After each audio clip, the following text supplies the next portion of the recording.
Sorry. Hey man, you don't owe me an apology for anything. I'm just excited to get started on this beautiful Thursday morning. Welcome to Crypto Flight Path. Hello and welcome to the May 11th edition of the Crypto Flight Path. Where today, what are we going to do today, Josh? Well, I think we want. I think. Well, we're going The to talk same thing about we do every day, Ted. We're going to talk about crypto, and we're probably going to throw some politics in there because that's just what's happening good. now. But yeah, I think Bitcoin is holding up. We're down a little bit this week. You've got altcoins that when this happens, altcoins obviously bleed. We've talked about this before. One of the strategies you can do is dollar cost averaging. When the market's kind of slow like this, you find and identify projects that you think will perform well over the next 2 to 3 years, and you just accumulate. Don't go too crazy. Don't trade. Don't do anything. This is an opportunity. You might have an opportunity to buy this stuff lower. This is a patience game. It's an accumulation game, and the market, if it wants to react to whatever crisis we're in of the week, then that's your opportunity to accumulate and increase your position. Daiquiri, as they say. That spot on. Concerning your if one is so inclined, you've done your own research and you've made your own decisions about how you're going to behave in the markets. One might say that given the current sideways, the oscillating in this range that we're in, it's good to add to the positions that fundamentally their thesis is still intact. And I think the best way to articulate that, and this is how I articulate it to myself, is that I ask the question: has anything in the world that facilitated the need for something like Bitcoin, which the conditions that were present to drive someone or some group of people collectively known as Satoshi Nakamoto. Let's put the conspiracies aside, even though we love conspiracies on this channel. What I'm trying to communicate is that if your fundamental thesis and your time frame hasn't been violated in any way, shape, or form, and from my perspective, it has not, you're looking at this as something that you've been intending to accumulate indefinitely until some other mixture of conditions have been met. Then this chaos this perception of all this chaos is creating opportunity in the marketplace. Yeah. So what we talk about a lot too, and this is a good segue into what we want to talk about today too. But what we talk about too is measuring your counterparty risk with the traditional financial system. And so in that light, whether Bitcoin's at 30,000 or 20,000, on a dollar cost averaging approach, you're happy to continue to de-risk yourself from the traditional finance system. And so today I think we wanted to talk about, does the state you live in matter in regards to crypto? But first, I want to get to our favorite politician. Brad Sherman yesterday came out and he said the quiet part out loud. He said crypto bros print money out of thin air.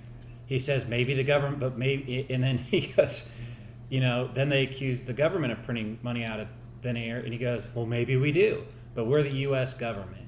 And it just it was stunning because he said it, and it was unbelievable that the arrogance and pompous of this guy, and he said the quiet part out loud. I couldn't believe it, Ted. I can believe it because this cat is out of the bag. People,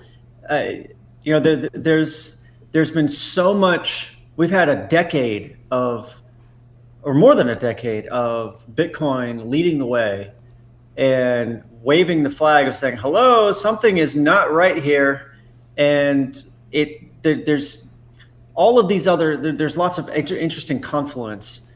And what I mean by that is that other central banks have started acting the way the U.S. does, or really I should say the Japanese, as not me saying this, but people that are a lot smarter than I am, the cross-border capitals of the world, the Raoul Pauls of the world, the Mike Powells of cross-border capital. Say I got his name this time. if you listen to what these folks talk about, the Japanese have effectively proven to a certain extent the model of continuously printing money and continuously debasing the currency.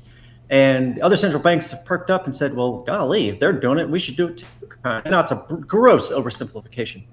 But anyway, the point I'm trying to make is that when it is on the lips of a statistically significant greater number of people today, the issues that we face as a society, just in our own country, dealing with the cost of living, the fact that wages haven't done the things that they used to do. You go back and Google about wage growth and all of these other things and look at it on a long enough time, or a pretty long timeline, and look at what it costs to do business, look at what it costs to live, and look at how much money has been printed by the central bank out of thin air. And we're in this merry-go-round now where every so often there's a big crisis, the central bank rushes in to save the day, and it's just these crisis scenarios are now almost, I'll call it, they're programmed in, and it has to do with what the cross-border capital folks and the Real Vision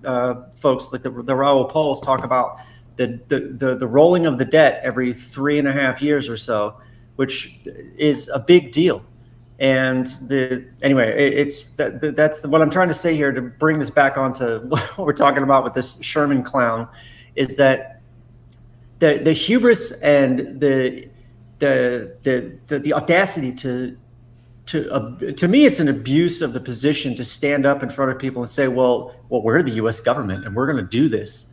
And it's I tweeted yesterday that I'd like to remind all of these people in public office who were elected that they work for the American public. Okay, we are not their subjects, and we don't live to serve them, and we don't look at them to say stupid stuff like that. It's infuriating. I shouldn't really be infuriated. You're picking up on some of my frustration from yesterday. I've transmuted it over the airwaves onto you. I apologize, but no, it's I saw this and I just laughed, because the way I look at all this, and this is a good frame to watch these people in, and I'll talk about this a lot, it's projection.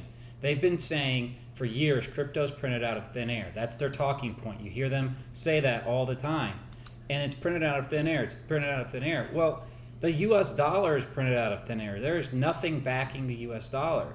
And, in terms of Bitcoin, there is something backing it. It's energy, right? Like, this is these people, all you have to do is watch them in terms of projection. And they project out what they're doing, and they want to project that onto what we're doing. And it becomes comical at some point, because when you start to realize that, it's just like these guys don't even, they're not even hiding it anymore. That's right. And I laughed when I saw this yesterday, because I was so frustrated with him yesterday, and I just said, "Oh my God, these guys are idiots."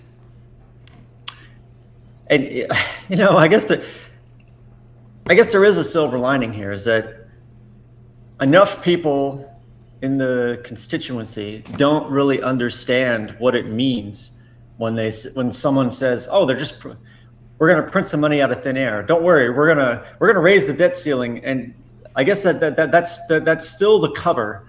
And in politics, you choose your words wisely most of the time. But people are human, and things do slip sometimes.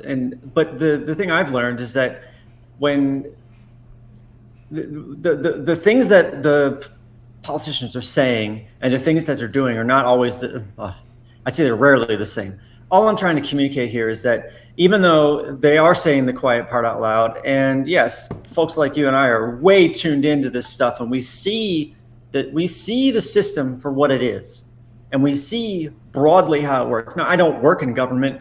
I choose not to, but I can read and research and do my own homework and learn structurally and fundamentally how these systems work. And the evidence is everywhere. And thank goodness we as free individuals can do this, where we can do our own homework, look into these things and make observations and watch it happen. And we still live in a free society where we can talk about this. And